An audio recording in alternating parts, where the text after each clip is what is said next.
good afternoon, good morning, wherever you are in the world. Welcome back to Gooner Gathering, North London Derby preview special with a little bit of a difference and a special guest as well. Let's get into our new face on the channel first of all. Let's give a warm Gooner Gathering welcome to Harry. How are you, mate? You well? I'm very good, thank you. It's a pleasure to be here. Looking forward to getting into it. The game we always look forward to every season, the big one, the North London Derby. So thank you very much for the invite. It's a pleasure. Looking forward to getting into it. Absolutely. And let's tell the people, tell our audience, which team you were representing and about your channel a little bit, if you wish.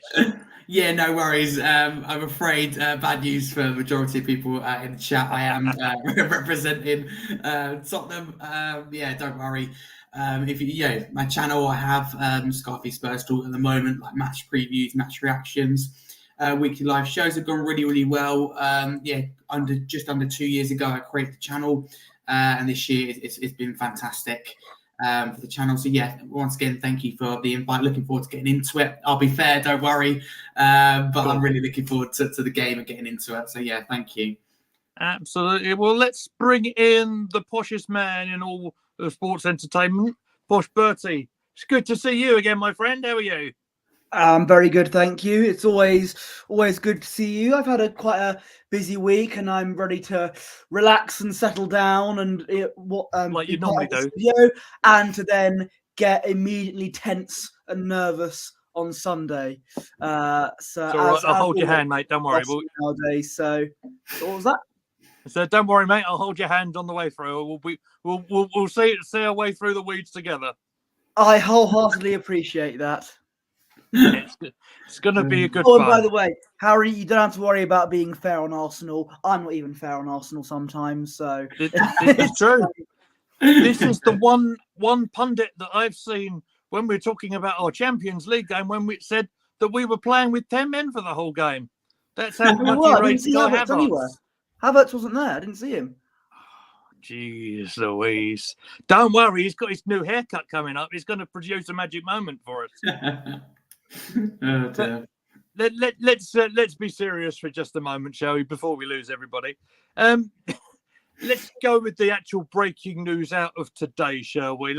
I'll go to Posh Bertie with the extension of Martin Ødegaard's contract situation. That's a good one, isn't it, mate? The new Liam Brady, is we christened him on Wednesday night. Yeah, it's what the commentator said. Anyway, it's not a direct quote from me. It was what the commentator said in the Champions League, saying that Ødegaard was Liam Brady reincarnated, which is a very nice thing to say. And I'm very pleased with the Ødegaard contract extension. I know a lot of people doubted the signing. I was a little bit skeptical, of course, when we signed him, but I think he proved us all wrong. I know there's a lot of fans who'd like to nitpick and say, "Oh, he doesn't turn up in big games," but look, he's done a lot of that this season so far, and I think he's one of our better players in the squad, and I'm very glad he's sticking around for a few more years because he really is a really good midfielder and he plays very well. Absolutely, yeah. I've already put up that Gooner forever. Is that Arsenal forever with a different badge on? No idea, but we'll soon find out. We'll soon find out.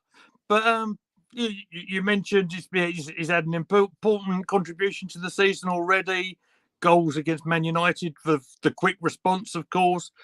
I'd almost like to compare him a little bit to Santi Cazorla, the way he plays. That's I think a recent comparison.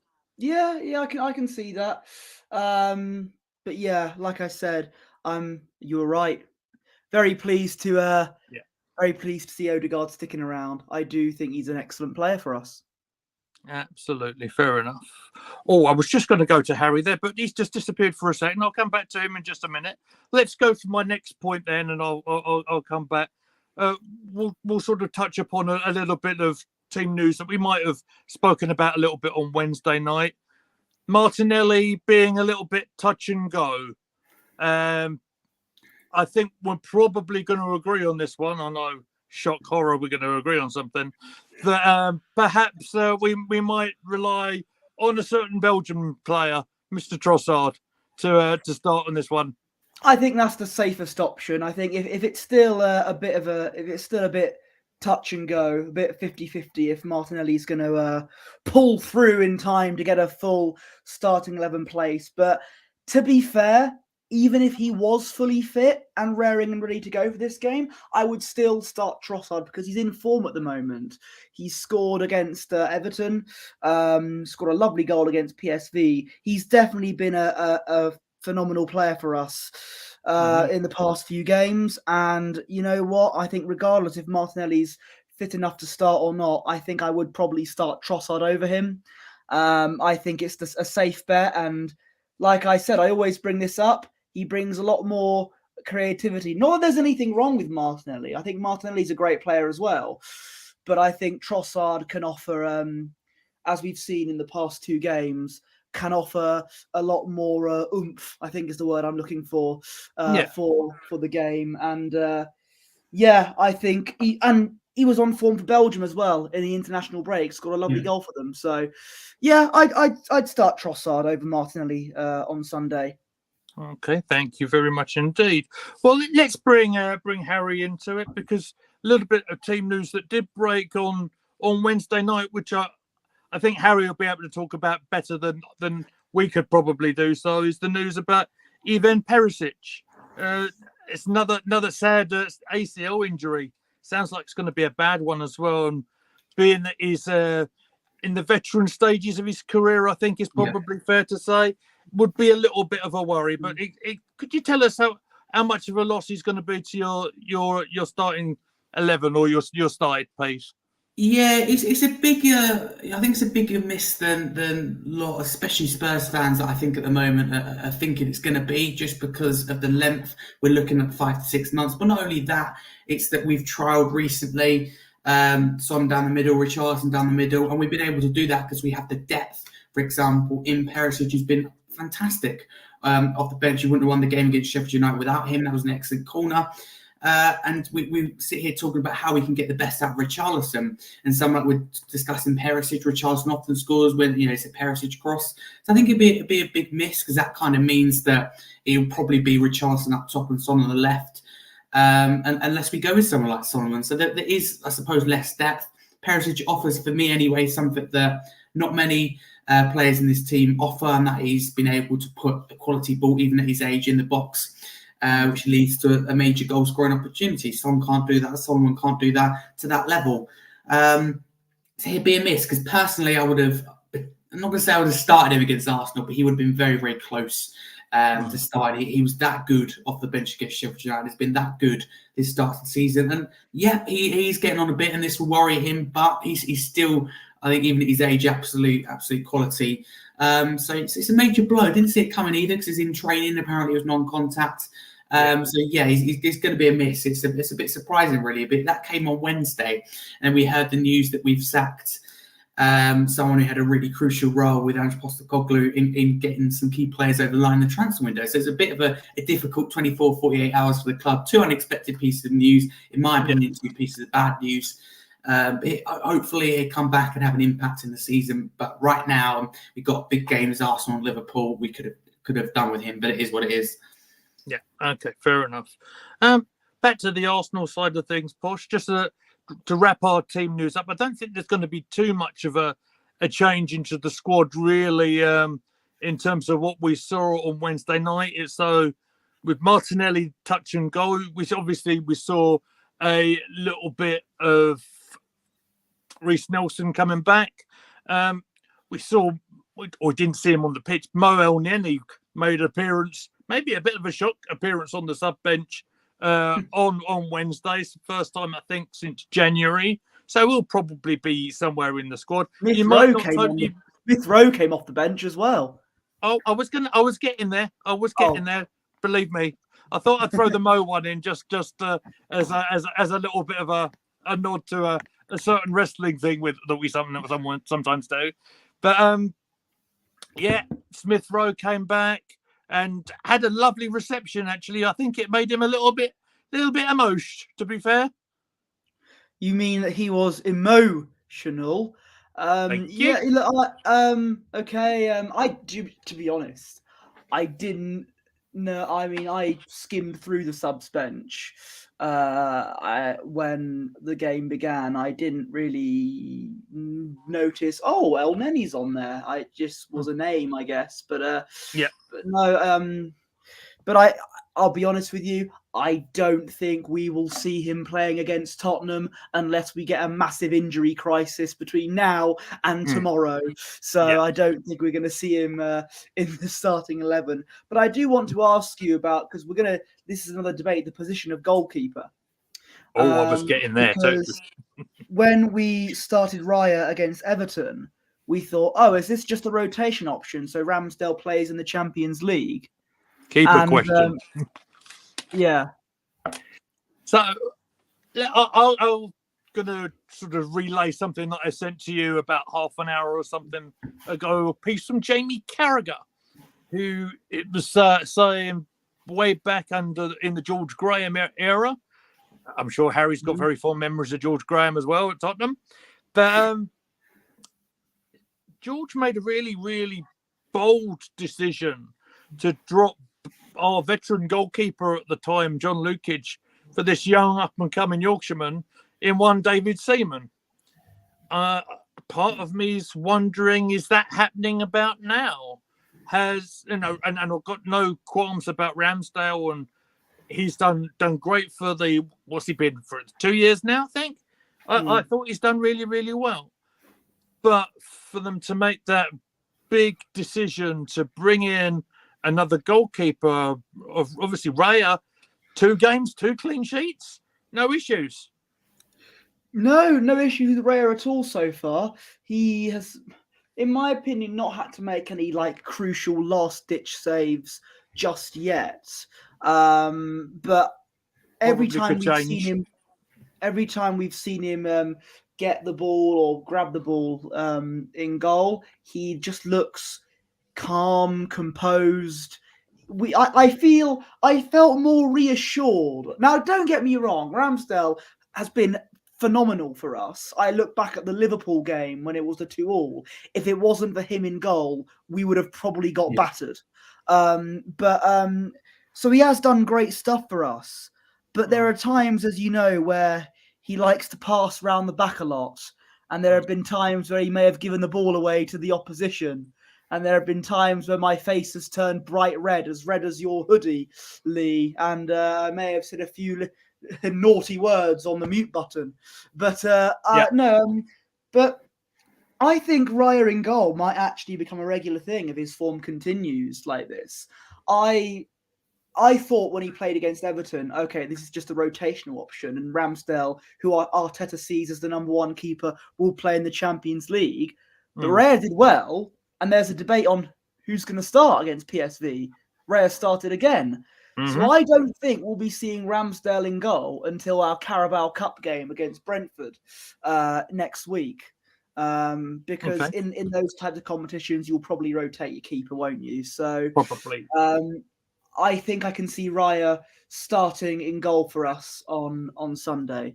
I think that'll probably be the most favourable option. Not that there's anything wrong overall with Ramsdale, but Raya's been the man on form at the moment.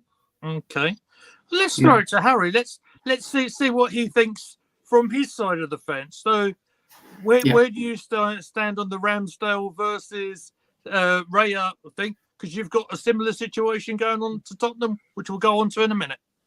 Yeah. Okay. Thank you. Good question. Ramsdale, I'm glad you said. I think he's been excellent. Well, it's been around about 2 years for you, and I'm glad it was mentioned his performance at Anfield, because that is a man of the match performance. The saves he pulled off, not being funny. No other keeper in this league, but probably Alisson, makes half of those saves. So he was incredible on that night. He has made some mistakes. But I still regard him as maybe not a top keeper in terms of up there with the Ederson and Alisson, but he's a good keeper. Yeah, there wouldn't be a problem with him being in goal. For me, David Raya is a top keeper. I personally wanted him at Tottenham, calling out for him. I said at the time, I don't think 40 million is bad for a goalkeeper of his quality. who is ultimately Premier League proven. We've gone with Vicario. Don't get me wrong, I'm happy with him, but I did want David Raya. That's no secret. Yes, I completely agree. I don't think Ramsdale starts this game. Obviously, we saw that against Everton. For me, I personally thought it would be earlier that Raya would have been introduced as number one. I do think right now that he's already become the number one. Ramsdale, there you go, saved us in some important games, but also has cost you. So there you go. I think Ramsdale will only be seen in cup competitions. There's two sides to it, really. The good side is you've got two top keepers who are going to keep each other on their toes. It's always good to have that competitive spirit. Who's gonna do better, who's gonna have the better game, man-match performance, etc. But the bad side is that someone like Ramsdale, will he settle for just playing in cup competitions, or will he look to make it move away in somewhere like January? I think that's a huge possibility because he can get Premier League first team football with another club. It depends how long, I suppose, Arsenal go in these competitions and how, patient or loyal, if you like, he is to the club. But it's a good situation for Arteta to have. I think Raya will start. I think he is now the number one. I think it was a trial for the Everton game, and as soon as that was done, clean sheet, good performance, not a foot wrong. I think he was going to start against PSV. But like you said, the test was to see if he started in the Champions League, because it could have just been rotation, but I think he'd be your number one for the rest of the season and for the foreseeable future. And rightly so, because he's a top keeper. And I'd much rather face Ramsdale than Raya, to be honest. But yeah, I think it's a good dilemma to have, if you like. But yeah, Raya, I think, will be the number one. Yeah, well, that's very interesting. And of course, you mentioned your goalkeeper. Obviously, Tottenham have had Hugo Lloris around for a long time. I'm not even sure he managed to get himself a move, actually. But no, I didn't think he did. But you've had a new guy now. I wasn't altogether familiar with him, but I'll give the name a go. But Vicario, is that right? Yeah, spot on. Nailed it. Come on. Well done. So, so what do you make of him? We've seen we had 5 Premier League games, I think. Yeah. And what do you make of him? How's he compare to Big Hugo? Yeah, great question. Firstly, Hugo's been a really loyal servant to the club, etc., a top quality keeper. But last season, and perhaps some will argue over the last couple of years, but it's evident last season that his form dipped and his mistakes are coming into his game. Got to a point last season where every game there'd be a major mistake, which pretty much led to a goal. And we can't have that. If we want to be getting Champions League football or more, you can't have a goalkeeper who's going to be making mistakes. Sadly, every game isn't excellent with his feet because the way we play now. The guy's now been sacked, and Postecoglou, apparently they sat down, worked long and hard on players that suits his system, and players like Vicario is perfect for that. Like I said, I'm going to be honest, I was against it at the time, signing Vicario, because it looked like we were going for the cheaper option. David Raya, 40 million, looked like we were avoiding that and putting in silly offers of 20, 25 million. Annoying, isn't it? Yeah, exactly. Yeah, big fan of David Raya myself. Guided not to have him. But I've always said, regardless of whether I like the player or not, agree with some of the players in the past. I always support them why they wear your club shirt. That was it from Vicario. Some people, a majority of the fans, should I say, to be fair, had it in for him after pre-season in the first game against Brentford, where he looked, he wasn't, I didn't think he put foot wrong personally, but he looked, I don't know, someone with a bit of nerves, a bit crazy, if you like, coming out when he didn't need to. But I think over time has proved a lot of people, mainly Spurs fans, wrong, and he's been excellent. One of our best players, believe it or not, to the start of the season. Some of the saves he's made has been amazing. So it looks like a great bit of business and saves some money as well. So I've been really, really impressed with how he's done so far. So let's say you've got a player that's brand new to the club that the fans are sticking by and they're getting quite impressed. And as time goes along, he's starting to impress and he's getting a little bit more consistent. Is that what you're saying? Absolutely that. Yeah, spot on. Wish we could relate. I was going to say, Push Bertie, who do you think I'm going to compare him to there? I wish we could relate to that. But that particular goalkeeper hasn't had 3 years at another Premier League club and also underperformed at that Premier League club. That's what you're missing out on, Mr. Meadows there. Okay. I'm going to put my neck on the line here, right? I think we're going to have a big performance of Havertz over this weekend. I hope so. I hope so. And we shall see. I have a question for Harry in the chat. So let's pop that up. Top 4 or domestic cup this season? Surely it's got to be a trophy. What are your hopes, expectations? And actually, I want to know a little bit more about. I'm going to see if I can get his name right as well. Pushkalo. Oh, no, I knew I was Postecoglou. Just call him Big Ange. It's better. Andy Ball, was that right? Yeah, spot on. Great question. I'd love to sit here and go. We should be winning the league. We should be winning trophies. No, with the first year, first couple of months, several weeks only in Ange's project. It's a completely new system. We're playing completely new players. We've adopted this new model. Everything in the club is different.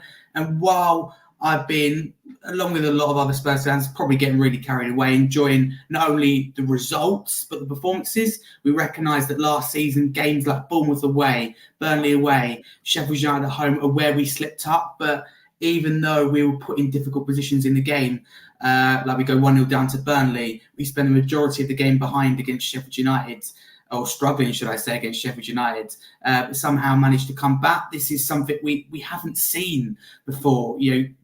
Obstacles in recent years, smaller clubs, and we're getting the job done, and we're playing some really good stuff, and we can actually enjoy watching our team again, and that has given us a lot of confidence. For me, it's just progress on last year. It's getting back into that top 6, top 7. Would be great. Eventually, obviously, we need to prioritise a trophy. Haven't won one since 2008, so there's no excuses to be prioritising top 4, because top 4 gets you in Champions League, and we've seen time and time again at the moment. It could change because we're playing some great stuff at the moment. We haven't been good enough to get anywhere near the latter stages of the Champions League. So there's no point getting that. I get the money, etc. But when it's being invested in the wrong way, there's no point. So yes, of course, answering your question, I prioritise a trophy, but I'll be happy. This year, I think top 4 is realistic. If we finish in top 4, I'll be very, very happy. I want to take it gradually because it's like I said, this North London derby, although it'll be, you can relate from being both ends of it, it's never nice when you come out at the losing team or if you get turned over, but I can see that it's horrible. It does instantly ruin the rest of the season. But if I sit down, we think about it, the bigger picture, and that is the progress is clear to see. And eventually, we want to be able to compete with the teams like Arsenal, City, Liverpool, the best teams in this league and around the world. But we're not probably ready for that yet. So that's why I'll continue to say if we get a point on Sunday, I'll be someone who's very, very happy. But the question in the chat, trophy has to be prioritised. Don't think it will happen this season. The only mistake Postecoglou's made so far under his reign was not going full strength in the Carabao Cup, and that really annoyed me. Because for a club that hasn't, listen, all fans tell me it's not a big deal, and fans for me aren't fans who celebrated that we got knocked out of the Carabao Cup so we could focus on the league. That is just ridiculous. I don't get it. That's the biggest mistake that he's made so far, and he must learn from it. With the FA Cup coming up, I knew when we saw the team sheet that we'd lose. If anyone watched Spurs over the last 3-4 years, you would know that Skip and Højbjerg don't play together. And when we made lots of changes against teams, it's happened before, Sheffield United and Middlesbrough in both the Carabao Cup and FA Cup, we're not getting knocked out. So for me, you go full strength and you absolutely throw everything at the competition and win it. Because then, rival fans can't say to you haven't won a major trophy since 2008. We can silence that. So strange from him, but I'm loving Big Ange. Everything about him just needs to learn from that mistake. Yeah, absolutely. I do agree with you on the Carabao Cup point. I think that was probably your best chance to win a trophy this season. It was our best chance. Yeah, because 100%. Some teams like Man City and who knows, maybe even Arsenal probably won't go full strength. If Tottenham put their full-on best squad in that competition, I reckon you would have had a chance. Absolutely, yeah. But and the fact that obviously without European football, I'm not trying to rub that in. I'm just giving you the fact that it was a surprise to see so many changes, and of course, there's no excuse for it. Yeah, and it comes back to bite you. So I've got it all written down here. Fulham 5-3 on penalties. So to answer the question for the forever there. So yes, I think you were surprised about how many changes that they made, and it will be interesting to see how, just diverting off sort of a game ahead a little bit here, but it will be interesting to see how strong or not Arsenal go against Brentford next midweek. But we'll sort of go past that one for a little bit, shall we? One thing I picked up with what you said a little bit ago, Harry, was enjoying how Tottenham are playing. I'm not sure Tottenham fans would have been enjoying too much the Sheffield United game until it got into injury time. I mean, I've just gotten the impression some might have been losing their minds, including your young self as well, by the way, because I saw your tweets. I was absolutely fuming when we went 1-0 behind. But it's one of those games that, although I was frustrated at the time, I would have gone away and thought, and you know what? You look at the stats, 28 shots, 13 on target. We dominated with a better team. However, I need to recognise, along with other fans, that there's going to be so many times, I think, that this season where, we play really well, but we can't break teams down because the way we play is predictable. Against Tottenham, you sit back and you counter-attack. And Sheffield United played what, Burnley did under Sean Dyche, for example, which is some fans will call anti-football. And, they nearly got results. If they're playing, you can't, I'd love to sit here and criticise them, but they nearly got a result out of it. So nearly did. So for us to come back, because the old Tottenham of last season would have fallen with concede that goal and just. It would have been the other way around. You would have scored first, and they would have. Exactly. It would have been the other way around. But if somehow we had conceded first, it wouldn't have been, because he wouldn't have been the team on the front foot. But we just given up. It's like a prime example. I think was Bournemouth last season. We got a goal back to make it 2-2. Players still, let's take a point, and they're walking around. Literally walking, and Bournemouth go and get the goal to win 3-2, and they absolutely deserved it. So it's good to see, that shift in mentality. But yeah, patience is needed, put it that way, for myself included. I can see Bertie's waiting to jump in. I know what you're going to say. Winning 3-2 against Bournemouth isn't for everyone, right? No, but I can imagine, because I know a couple of people in my life who support Tottenham, and one of them, I mentioned this person to Lee, a former work colleague of mine called Ben. He was there. He was at the game, so I can imagine the frustration he was witnessing live. So, but no, I think to be honest, the moment I realised Sheffield United 1-0 up, 15 minutes of added time, I thought, they're going to come back, aren't they? So that's what I thought.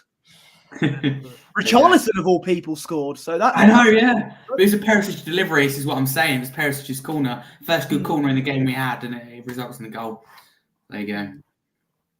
Thank you very much. So that was going to be my next point, and possibly a crucial player might come back into the side with the injury. We mentioned Richarlison, who had really been struggling actually since his move from Everton. I want to say, 100%. And I'm not just talking about on the field as well. I recall hearing about the situation on the Brazil sub bench and I actually felt for him a little bit, because he was going through a bit of a bad time, right? And seeing upset on the bench and all that sort of thing. I've got to say, it was remarkable that Ange was very, very good as a manager. I thought is encouraging his player during the midweek press conference, and then for his player to respond with the goal and the assist last weekend against Sheffield United. I thought, that's a decent effort, to be fair. Yeah, absolutely. And you say, Richarlison's gone through struggles on and off the pitch, and it's it's something that can't be ignored. He came out recently, spoke about mental health, and I think people think that just because this applies to all footballers, because it comes with, I'm assuming, the money, people think it doesn't matter, it's not as important. But you see the amount of abuse and hate all these players get, whether it's after missing a penalty, bad performances, bad run like Richarlison, and he's Spurs fans as well with Richarlison. If you scroll through my timeline, you see it all the time. People going, he's not good enough. Sell him in January. He's a waste of space. It's a waste of time. And then it's when it gets personal. And Richarlison, these players have social media accounts, and their downtime. Don't tell me that they don't see these things, because you've only got to pick up a newspaper, turn on the radio, turn on the TV, and you see and hear this stuff. So it's brave of him to speak out. And Postecoglou, he handles every single situation perfectly. He seems like he knows what to say, and with this, he knew what to say. Richarlison rewarded him with the goal and assist, which is good to see, because someone like Conte last season, after he spoke out against mental health, would have probably said something like, get on with it, he hasn't been playing great on the pitch. There wouldn't have been that sympathy there, and he wouldn't have known what to say, because Conte's never been in that, I don't think, that position quite like that in his career. Ange knows what to say. It's like that fan forum that we hosted in the week. You know, everyone looked like they were struggling to know what to say, but Postecoglou, he just, everything he said, it's just something about him. He has that knack to do that. So well handled by both of them. So from my point of view, it was great to see.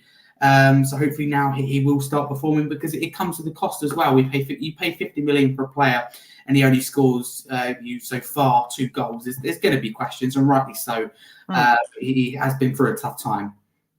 Yeah, it's a sort of similar situation to this sort of argument that I've been having for the last couple of weeks with my distinguished co-host here, with Kai Havertz, and that, yeah, with a big fee comes high expectation, and sometimes it doesn't automatically click like that.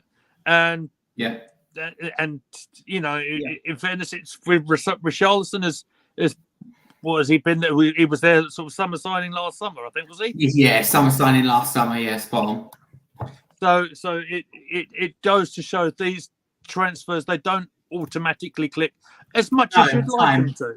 No, 100%. You need time with these kind of things. With me, Kai Havertz, I've got to be honest with you. I don't quite understand the signing, especially the money with it. I think there's other players that could have been bought out there, but you know, on his day, he was good for Chelsea, and it's a transfer that could work out over time. For me, it's like Mount with Man United. I understand that perhaps he needed a player in that position. It's just not the player that I would have signed personally. You know, I don't think it's fantastic value for money, but you know, it could work out, because you know, Havertz was excellent in the Champions League final. He had some great moments with Chelsea, although he did struggle towards the end. So, to be honest with you, I hate to say it, but Kai Havertz obviously hasn't started the season great, but I do think he will turn up in North London Derby. I think he's a player that will turn up in big games. I hope so. I can't. To be honest with you, I'm not sure if he will be a regular starter, but I think he'll have a role. I think he'd be that kind of player who, in 1 week's in the team, the other week he's out the team, he'll be off the bench. I think he'll be a real impact off the bench. He gives Arteta that extra option. So yeah, although I don't understand the signing, he will offer you something, and over time, I think that you know, you can get a lot out of him. That was a really good point. Sorry, Posh, I'll come to you in just a second. Yeah, 2 seconds, and I'll come to you, because you know, we played Vieira in place of Havertz against Everton for a bit of a tactical change, and it was interesting hearing Arteta talking about Vieira, and you know, kind of regrets not playing him a little bit, and again, quite a young player with a big price tag, with a lot of expectation on his shoulders. And it's funny, with a bit of game time, he's actually done pretty well this time. What I was going to ask, Posh, Bertie, and you can jump your point in just a second. It was a player that signed for Harry's lot that possibly you might have preferred instead of Havertz, and that's Maddison. So, but would you like to talk about them in just a second? I was just going to say that whilst it may seem like I take pleasure in criticising Havertz, that's not true at all. I want him to do well. I want him to turn up in these games, but I feared that the signing would be a bit of a waste, and I just think at the moment it's looking like it's going to happen. But I hope he does turn up in the North London Derby, if he plays or not. Well, me and Lee anyway. I'm not sure if you might feel like that, Harry, but you hope he continues his form. But we'll have to see what happens. But yes, I would have preferred James Maddison. Maddison signed for Tottenham, much cheaper as well. Yeah. What, 30 to 40 million, I believe. 40 million, yeah. Much better player as well, and he's done brilliantly for you at the moment. In the games he's played, he's definitely good value for money. so far this season, and he's a player that I've always rated. And it's not just Maddison I would have preferred. I mean, I'm players James Ward-Prowse as well for West Ham. Done very well for West Ham. Great start to it, yeah. Yeah, McAllister for Liverpool, the Hungarian bloke whose name I'm not going to bother pronouncing. They bought him for roughly the same price as Havertz, and I think he's doing a bit better. You know, I can name thousands of players, but we won't have enough time. No. But yeah, that's my thoughts. But James Maddison, I would have preferred him to sign for us than Havertz, and you're very lucky to have him, Harry, because he's a very good player. Yeah. And he's going to cause problems for us on Sunday. Particularly on set plays. Yeah, really good at set plays. He is top quality. Okay. Well, let's see. Well, how do you feel, Bertie, about sort of going head to head with Harry here in sort of doing a combined 11 situation? Oh yes. What do you think about this idea? Is this something we've never done before on one of our streams? As per his request, yes, I don't mind that at all. I do like doing those kinds of things. Well, let's okay. Let me get a bit of paper ready. Right. Let's decide on how we're going to play here. Okay. In what sort of formation, roughly? Don't mind something like a classic 4-3-3 or 4-2-3-1. I really don't mind. Let's do a 4-3-3, shall we? Yeah. Shall we take the question about Rafinha for backup for Saka? Yeah. Yeah.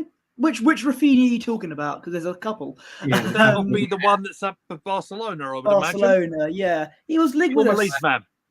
He was linked with us a couple of times. I think last season and the season before. Yeah, I think I've always said that Saka needed a good backup because we keep running him into the ground a lot. Whilst he's a very good player, Saka, I think there are times where, because he's still young, he does need a bit of a rest because I fear, and I said this last season, he's a long-term injury waiting to happen. So I think, and I wanted Moussa Diaby, but he went to Aston Villa, and lo and behold, he's banging all the goals in. So yeah, but Rafinha, I think he's a decent player, and I think that will definitely be something I take into consideration. We shall see. January windows a little bit of a way off here. We've got to get through the Christmas period first. So, gentlemen, what we'll think we'll do, you can go head to head with your positions, and maybe as me as the completely unbiased host, I'll maybe we'll have the casting vote. So okay, let's put your arguments together for your goalkeepers first. Harry, go ahead, sir. Who would you like to pick? For me, it'll be highly hypocritical for me for not to go with David Raya, considering I really wanted him in the summer. So I'm going to go for David Raya, the bigger name. I think Vicario has done excellent, but yeah, we can't judge him after 5 games because although it annoys me, rival fans sit here and go, "You haven't played anyone massive." Although we played Man United, this is not the Man United we're used to seeing. So you can't go off that. Whereas with Raya, you can go off his few years with Brentford, where he's been outstanding in pretty much every match he's played in, including against us. So yeah, for me, it's David Raya. I'm not going to argue that one. I agree, absolutely. I think Raya's at the moment the first choice keeper for us, and he's done well in his 2 games he's played for us. If I were Arteta, I'd continue to start him against Tottenham. And as an Arsenal fan, long may his form continue. So yes, I think I'd put Raya in goal. Yeah, that's 3 yeses. Sorry, I thought it was on a different show. So yeah, I'll go Raya as well. So yes, absolutely. Well, I always rated him. If we're at a situation now where we're looking at a bigger picture in the goalkeeper front, I mean, as a very old man, especially on this stream, I don't understand all this nonsense about goalkeepers wandering out their penalty areas and going into back fours. It just confuses me to a point. I'll start losing my hair again. But yes, we'll put Raya in. Let's go from right to left, shall we? Here we go. There's the shot from the other night. He's about 20 meters away from. Just for the benefit of Harry, who might not have seen my follow-up, would you like to show the follow-up? Oh yes. Yeah. So It's because okay. Bear with as I me. said on the tweet here, well, what we were saying there was all a mirage. We actually It was an had extra Nuno goal. playing. And PSV still couldn't score. No. So Anyway, Harry, who would you like to pick as your right back, inverted or not? Good question. Being honest with you, in this position, I think is I don't want to say quite weak for both teams, but I don't think it's the strongest area of the pitch. To be honest with you, interesting. I'm going to go with. It's tight. It's really is a tight one. This because although I think Porro's is great going forward, I don't think he's great defensively. But I am actually going to go with Porro because I think mainly because he's adapted to his role so well. And for me, that is only why. But it's very close. Tomiyasu and White are very close there. But Porro just edges it for me, but ever so slightly. But how hypocritical of me, because in my starting lineup that I would play, I'll start Emerson over Porro because I think he's better defensively. So there you go. Work that one out. Okay. Well, I have Porro written down. So follow that, Bertie. well, we're going to differ. First of all, hello, Spencer. Good to see you. Second of all, we are going to differ because I'm going to go with Ben White at the right back. I think Ben White is a much better right back than he is a centre back. And last season, I described him as one of our unsung heroes because he was certainly very good at the right back position, but he wasn't talked about as much as players like Saka or Odegaard.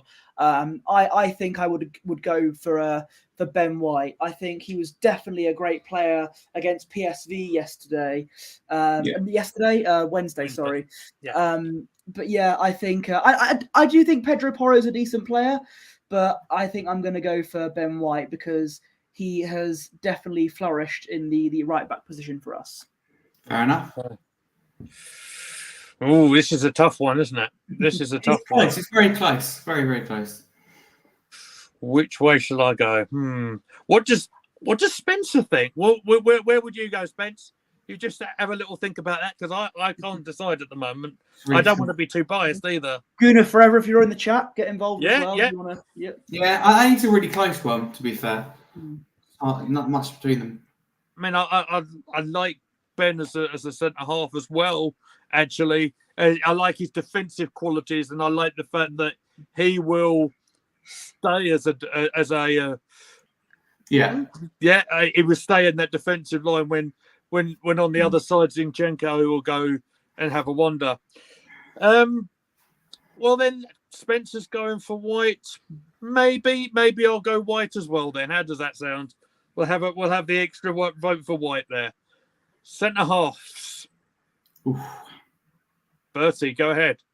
So who are we going to decide? Is it Saliba versus Romero? Or because if it's Saliba versus Dyer, there's no contest. But, don't worry about Dyer. Forget about Dyer. I don't think Dyer's got on the field yet, has he?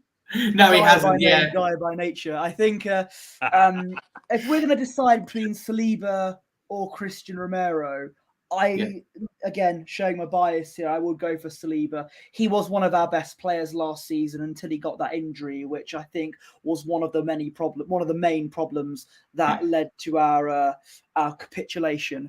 So I would probably go for Saliba at the back as well. My combined 11 is all Arsenal players so far, which I had noticed.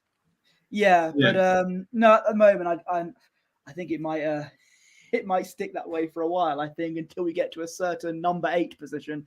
I think we'll go with I'll go with Saliba as well as the first centre back. You're right. So we've got Saliba as the first one there for Bosch.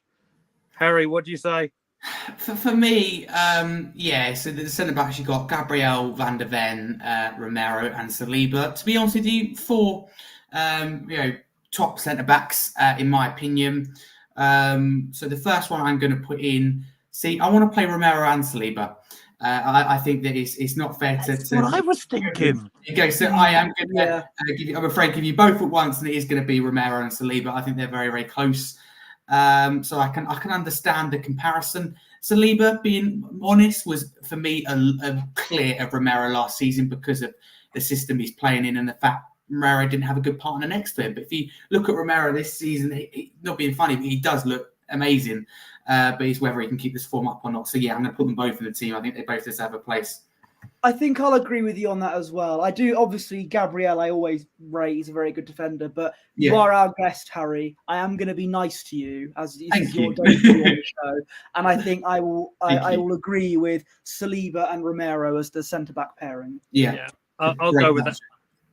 The other point I'll bring up, of course, is Gabriel's game time in the whole season has not been wonderful until obviously the injury to Thomas Partey. And fingers crossed, I hope we stick with Gabriel at the back, even if Partey comes back from injury. Partey, Rice and Odegaard. That's the midfield I'm crying out for when he comes back. Very strong, very strong.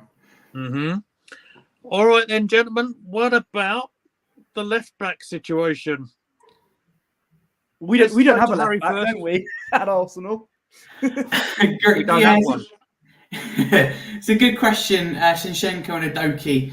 If you'd asked me a couple of weeks ago, it would have probably been Zinchenko. I don't think he's been fantastic, in my opinion. I think he's been good, but I think White has stood out more for me anyway than Zinchenko personally. And I am actually going to pick Udogie, and that is just because of, again, how well he's adapted to his new role. He's coming from Udinese at such a young age. He's been in there. He's got himself already on the assists, and he's out of about 3 or 4. He's probably our best so far under Ange. So yeah, Udogie, being honest with you, quite comfortably does edge that one, but it wasn't comfortable a couple of weeks ago. But again, I can understand people pick Zinchenko because he's proven himself over a number of years, whereas Udogie hasn't. So yeah. Posh, this one's a very difficult one for me. Yes, sir. So it is a difficult one because Zinchenko, yes, he's not a proper left back. He is the inverted left back, as they say nowadays. Going forward, I think Zinchenko is quite good. Defensively, there are a few questions to ask, and he is a good passer of the ball, Zinchenko. But that's because he's used to being in a midfield position. You saw again when he played for Ukraine against England, he was in midfield. But having said that, I actually haven't seen much of Udogie, so I'm tempted to go for Zinchenko just for that. Fair enough. I think I'm going to go for Zinny. Even though I've criticised him in the left back position. Since he's come back into the 11, he's actually done all right. Even though he may give us a few grey hairs from time to time when he's not in his left back position. But yeah, my hair's never been quite the same. Do you know what? I think because of the fact it does do my head in, and I can't stand it, to be honest. This inverted nonsense is what I'm going to call it. And I want to see my left back in the left back position. Yeah, it really worries me when we go up against some big players that I know, Harry. I know. I'm keeping time, Jack. Don't worry. No worries. I'm gonna go with the Spurs man here. I'm gonna go with Udogie. Yeah, but I can see why. I don't know him very well. I have been impressed with what I've seen with him so far. Yeah. And in terms of keeping a position, I quite like that because I'm really worried when we'll go against some bits that even this Sunday. In fairness, and Tottenham come up at us on their right hand side, it's going to be tough. Let's be honest. They've got some good players up there, so. Yeah. Especially if they play Son on that side where Zinchenko is. Yeah, absolutely. Okay. Well, let's go for our. Shall we go? How are we going to do this? Are we going to do 2 pivots and then attacking, or do you want to do 1 pivot and then 2 attacking? That's how. I mean, it was 2. Both sides were kind of 2 pivots and 1 attacking, aren't they? Even though Havertz isn't exactly a pivot, but. Well, I thought you were going to call him something else then. But it's a word that sounds like pivot, but I don't think I'm going to say it on the channel. Rhymes with Joe Willock. Yeah, absolutely. Just pop it into the chat for a second. Me and Lee, says Spencer, are old school like that. Keeper, play keeper, and fullback being fullbacks. Yeah, absolutely. And I have no shame in that. But then I was around where the days when defenders defended. How about that, eh? Let's go for this sort of a holding midfield. I think there might be one that's outstanding amongst all the candidates, and it might go well, in a certain Vanilla Ice song. We got to have Deckers in there. He has been one of our best players this Nailed season. Anytime he's had the ball, he just looks composed. He actually makes me forget that Partey is injured, and that was one of our biggest problems last season when Partey got injured. You can definitely see the hole that was there when Partey was missing. We looked a bit more slower and sometimes more lost. Declan Rice covers for that when Partey's not there, and we needed I agree with Spencer there. If we were having, but I think Rice has to be in that team, non-negotiable. Harry, what say you?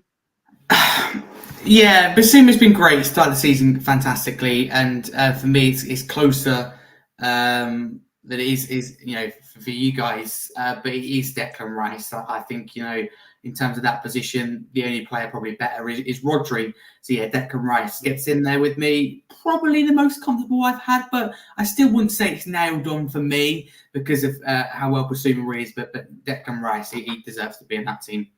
I would argue Rice and Basuma could be next to each other, but they could be. I'm not going to put them together. We have to decide between Maddison or Odegaard, can't we? Exactly. So, that's the dilemma I'm thinking. I can't do that. Yeah. Well, as the sort of guy in the middle here, I've got to say I can't see us. Rice was a nailed on, and for me, probably Maddison's probably a nailed on as well. Yeah, he would have to be in the interest of fairness as well.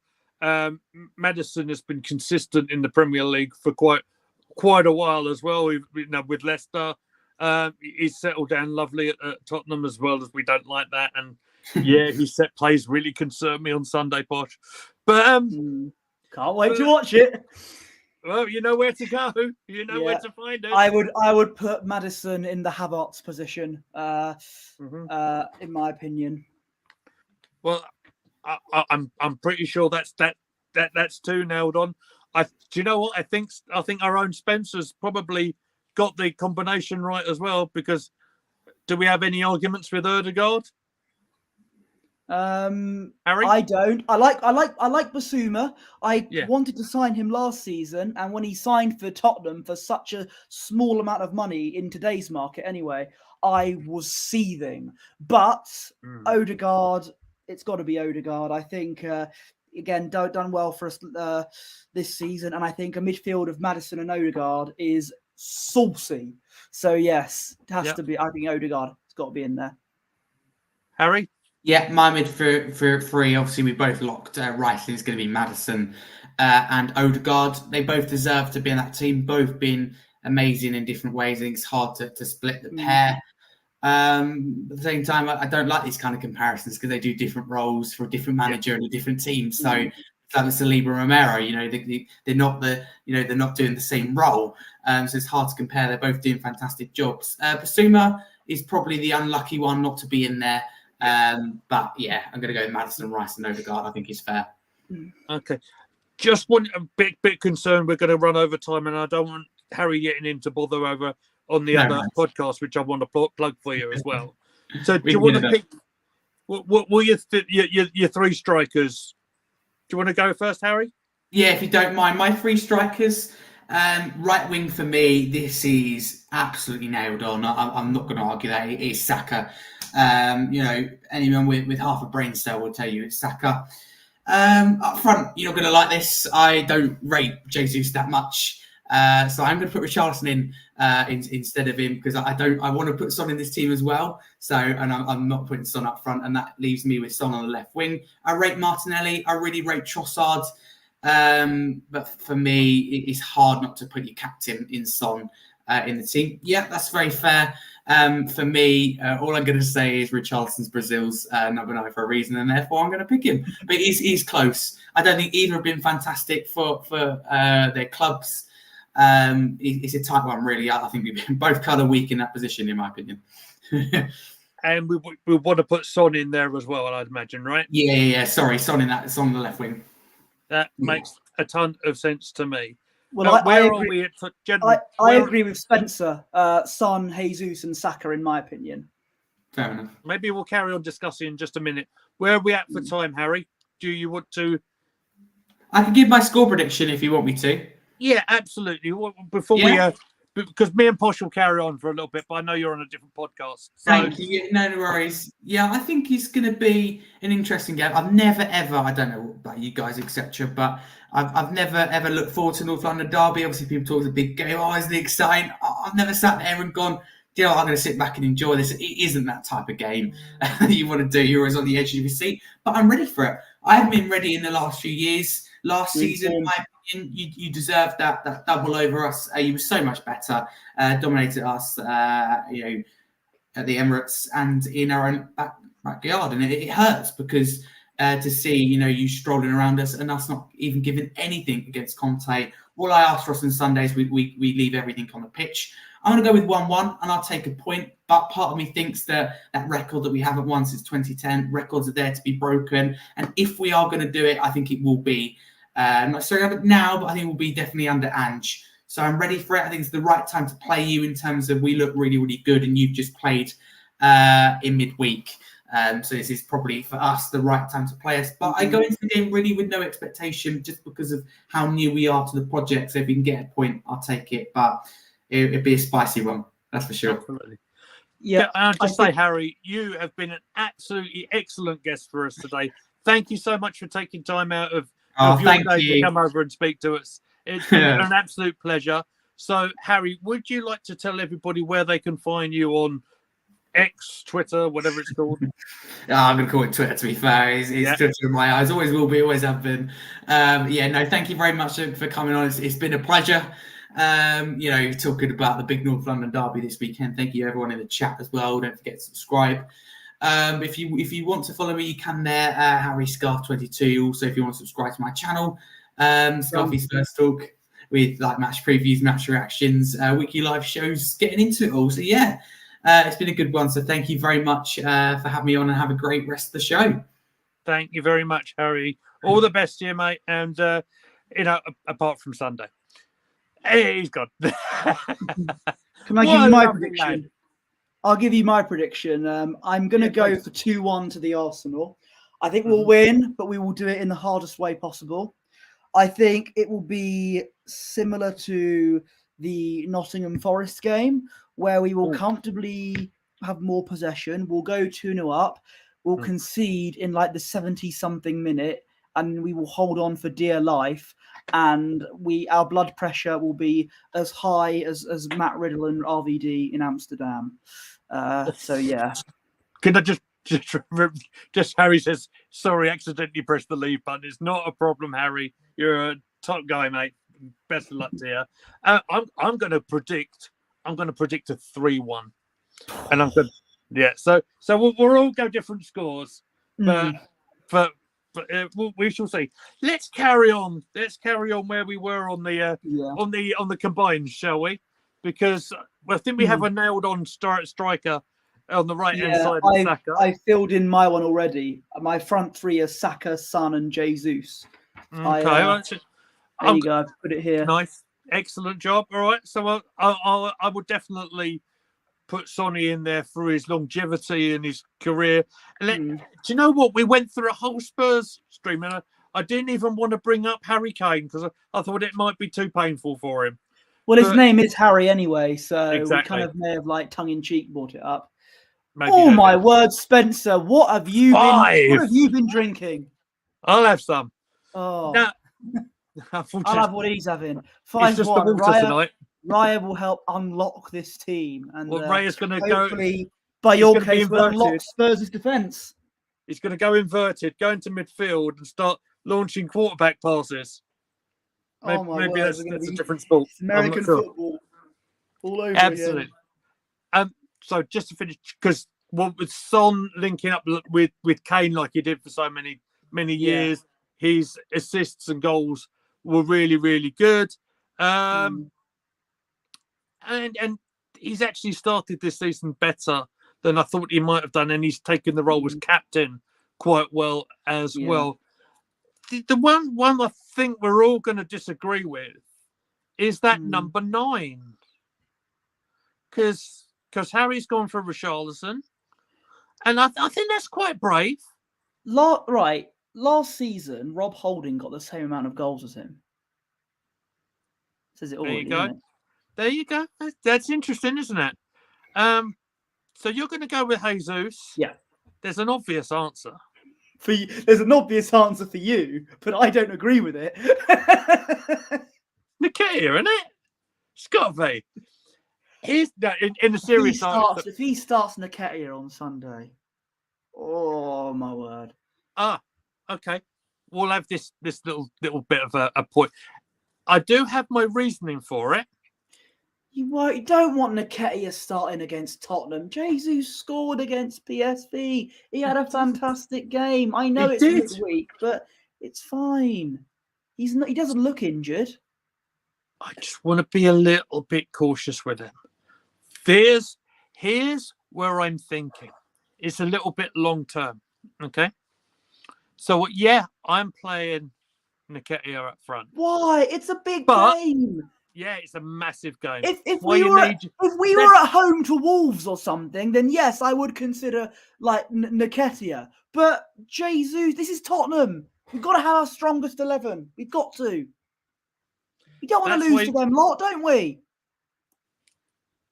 Can I talk now on my podcast? Can I? Thank you. So, yeah, you're right. You have to take it quite seriously, and it's exactly why you need Nketiah, because he's our main contributor to goals and assists already this season. And in all seriousness, I do have a point. It's regarding Jesus, and it's also regarding the game in midweek against Brentford, right? I want to be careful in Jesus' recovery time. I don't want to rush him back to get us into a state that I'm so worried about his injury situation that in a big high intensity game against someone like Romero as well, is strong centre half. Do you know, I'm kind of thinking we'll rotate them a little bit, and Jesus could come on. He very easily could do. It's just my thinking that Nketiah got 0 minutes on Wednesday in the Champions League, and I think he'll want to take all the competitions relatively seriously. So, but I could be talking absolute nonsense. It wouldn't be the first time I've spoken nonsense on this channel. It won't be the first time in my life. But it's just for a bit of fun. Yeah, and do you like my argument? I do know your reasoning. Yeah, but I think Nketiah will more than likely start in the Carabao Cup, and I do know Jesus played a lot against PSV, and you might still be concerned regarding his fitness. But the reality is, this is a huge game. It is the North London derby. We've got to have our strongest 11, in my opinion. And if this was at home to Bournemouth or at home to Luton, with all due respect to these clubs, I would have understood the argument for having Nketiah up front. But this is an informed Tottenham side. We don't want to start somebody out of our strongest 11 against that lot, don't we? We got to have Jesus up front, in my opinion, and maybe Nketiah will play against Brentford. And I'll put up the comment there from Spencer, who also brings up an excellent point. Jesus, could potentially give us 60 minutes and then take him off. I would imagine for Nketiah. Yeah, we shall see. We shall see. Strongest 11, says Spencer. Yeah, we're tied at the top. Yeah, I get that. I get that. I think there's a strong argument that Nketiah does get into our strongest 11. Look, yeah, look, you might take the Mickey out of me, and I fully expect it. All right, I'm here for it. All right, but I think Eddie's done an awful lot wrong to justify taking him out of the number 9 position. But again, I'm not paid to be the manager of Arsenal Football Club, am I? Right? Probably a reason, right? Nketiah starting every game and Havertz starting every game, and yeah, I mean, do you mean Nketiah in a 4-2-2? Yes. Hang on, that's 8 men. He's probably referring to you talking Havertz as a missing player. Of course, yeah. I think we will. He jokes, you see. I think we will play a 4-2-3. I think my predicted 11 for the Arsenal for Arsenal. I think we'll go with Raya in goal. This is what I'd like to see, and I think I'm waxing lyrical again, but I'd like to see Raya in goal, White, Saliba, Gabriel, Zinchenko, Jorginho, Rice, Odegaard, Saka, Trossard, and Jesus. Yes, there are arguments for having Vieira in there, but the games where we've seen him play a lot, he only got a few minutes against Man United, I believe. Yes, he played well, but I don't know. We can't throw him in. He did all right against the physical Everton side, but should we throw him in there for the North London derby? I don't know. It's games like this where you got to call for Jorginho to control your midfield. Yes, good argument. Good argument. We'll see. I think. Oh, definite typo. He said 4-4-2. Spencer's going old school 4-4-2. Wow. It's been a while since I've seen a 4-4-2. I thought you were doing a very clever joke. But okay. I think we've probably just about covered everything that we needed to do tonight, right? And we've gone through the injury news. We've had a little bit of fun on the combined 11s. The fun will continue over the weekend, ladies and gentlemen. Gooner gathering. Definition of fun is a bit. No, I love doing the chat-alongs. I love being on this channel with my high blood pressure, and I'm sure that Sunday is going to be. I mean, I've got a Gooner gathering on Sunday, and I've got an actual family gathering immediately afterwards. It's my dad's birthday on Monday, and we got the family round to celebrate his. He won't like me saying this. His 59th birthday. So yeah, we're having some pizza afterwards. Hopefully, I'll be in good spirits after the win. Let's hope so. So, just time check on the old stream for Sunday. It's a 2:00 kickoff. I'm not mistaken, right?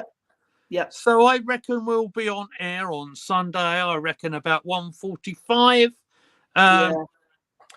We'll go through losing our minds on the starting 11s, and then I'm sure chaos will ensue. And if you like an alternative commentary, join me and the poshest man in sports entertainment. We have an absolute blast doing it. And we will see about a review show. Perhaps we'll talk off air about that before we go and promise anything else, shall we? Yeah. So perhaps that's probably a good place to end our stream tonight, ladies and gentlemen. I've got to say thank you again to Harry, who's part to play on tonight's show. Was absolutely phenomenal. He did a great job, and we enjoyed having him on. So there's all our social medias, our X's, if you like. Would you like to show the world where they can find you on X, please? Yeah, you can follow me on X or Twitter at PoshBertie, and my Instagram is at BertieOneless. Thank you very much. You can find me at Goonerly Meets. You can find us at Gooner Gathering. You won't find us DMing you saying watch our stream. Hey, Luca. You can also find us. That's a shoot, brother. It certainly was and all. You can find us also on the TikTok channel where we have a great time with the little clips that go around. So we tend to put them on a silly bit of music as well. We are the gold standard on YouTube. So as we leave you tonight, take care of yourselves, everybody. Enjoy a nice, relaxing Saturday, because I'm sure Sunday's going to be fun and games. Take care. I'll see you later.